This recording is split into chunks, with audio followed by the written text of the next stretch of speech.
शिलालेखों पर समाज कल्याण के आदर्शों को अंकित करवाया। बराबर पहाड़ियों की गुफाओं में पाए गए शिलालेख अशोक द्वारा जैन धर्म तथा अन्य छोटे समुदायों जैसे आजीविक को दिए गए संरक्षण को प्रदर्शित करते हैं। इतिहास दीर्घा बी हमें गुप्त शासन के 300 वर्षों की यात्रा की ओर ले जाती है, जिसे भारतीय इतिहास के स्वर्णिम युग के नाम से भी जाना जाता है। इस काल में बिहार में कला, साहित्य और विज्ञान के क्षेत्र में काफी विकास हुआ। गणितज्ञ और खगोल शास्त्री आर्यभट्ट ने आर्यभट्टीय की रचना की। इस रचना ने अब तक कई पीढ़ियों के खगोलविदों और गणितज्ञों पर गहरा प्रभाव डाला। गुप्त काल में ही बिहार के प्राचीनतम एवं अब तक जीवंत मुंडेश्वरी मंदिर का भी निर्माण हुआ। गुप्त वंश के शासकों ने बिहार को एक शैक्षणिक केंद्र बनाया। उन्होंने ही नालंदा, विक्रमशिला, उदंतपुरी व तेलहारा जैसे प्रतिष्ठित विश्वविद्यालयों को विकसित किया।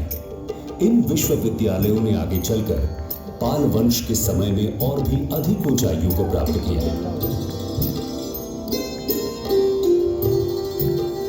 संग्रहालय में रखी पाल कालीन बौद्ध व हिंदू मूर्तियां इस समय के कलाकारों की कलात्मक दक्षता एवं अभिव्यक्ति की सक्षमता को दर्शाती हैं। इनका विकास पाल वंश के 400 वर्षों की शासन अवधि व संरक्षण के दौरान हुआ। पूर्व मध्यकाल एक तरह से सत्ता परिवर्तन का काल रहा।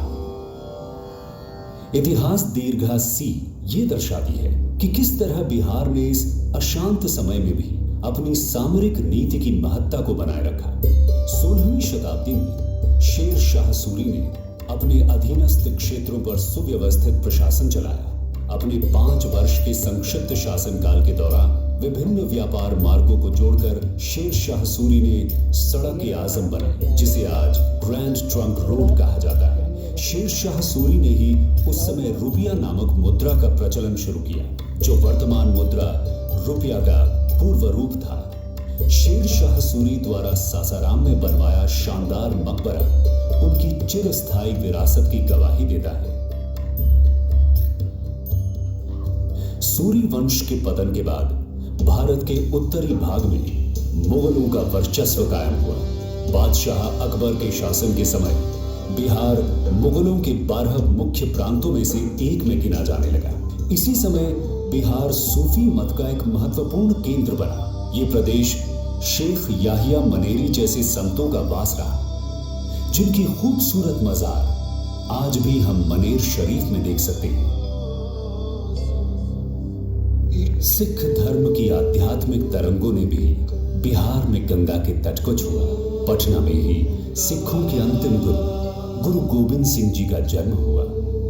हर मंदिर साहब को सिखों के 5 तख्तों में से एक गिना जाता है। समुद्री मार्गों और व्यापार के विकास के कारण British east India company Bharat में पहुंची। अंग्रेजी प्रभाव से कलमबंद प्रमाणों की परंपरा शुरू हुई।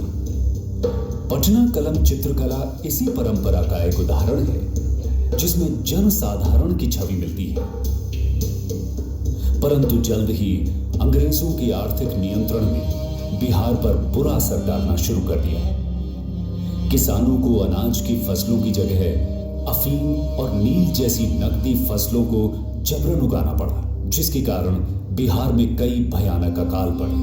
अकाल के समय ही अनाज के संग्रह हेतु अंग्रेजों ने गोल घर का निर्माण करवाया, लेकिन बेरोजगारी बहुत ज्यादा बढ़ जाने से बड़ी संख्या में लोगों को मजबूरन विश्व भर में फैले यूरोपीय देशों के खेतों में गिरमिटिया मजदूर के रूप में काम करने के लिए बतौर ठेके पर जाना पड़ा। आज मॉरिशस, सूरीनाम व फिजी जैसे देशों में इन लोगों ने अपने बिहारी मूल के साथ एक नई पहचान बनाई है। बिहारी संतति दीर्घा गर्वपूर्वक आपका परिचय बिहारी मूल के ऐसे प्रधानमंत्रियों, लेखकों, क्रिकेट खिलाड़ियों और कलाकारों से कराती है, जिन्होंने अपनी मातृभूमि की संपन्नता में योगदान दिया है।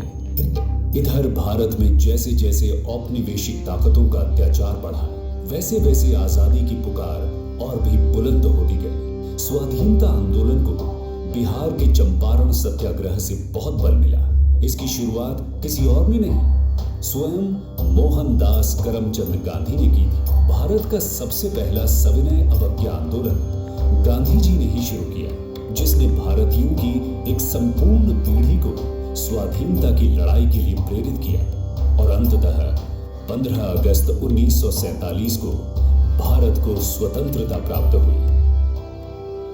आज हम बिहार के इतिहास के बारे में जो भी जानते हैं वो सब हमें कला, शिलालेख और वास्तुशिल्प के उदाहरणों से पता चला है। सर अलेक्जेंडर कनिंघम भारत के पुरातात्विक सर्वेक्षण के पहले महानिदेशक हुए।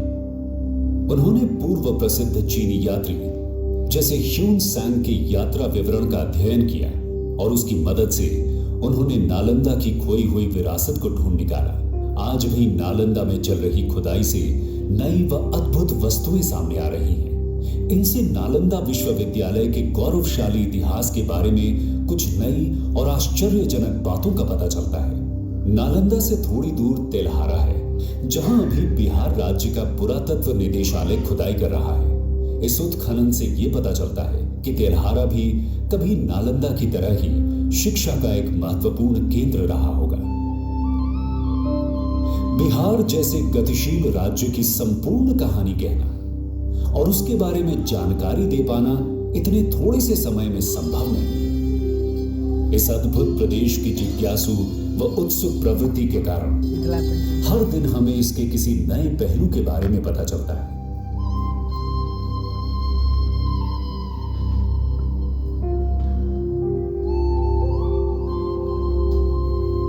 बिहार संग्रहालय इस प्रदेश की समृद्ध विरासत और यहाँ के स्वाभिमान और अनुकरणीय स्वभाव की मानसिकता को सलाम करता है। आइए बिहार संग्रहालय में आकर बिहार के महानतम ऐतिहासिक क्षणों का अनुभव करें।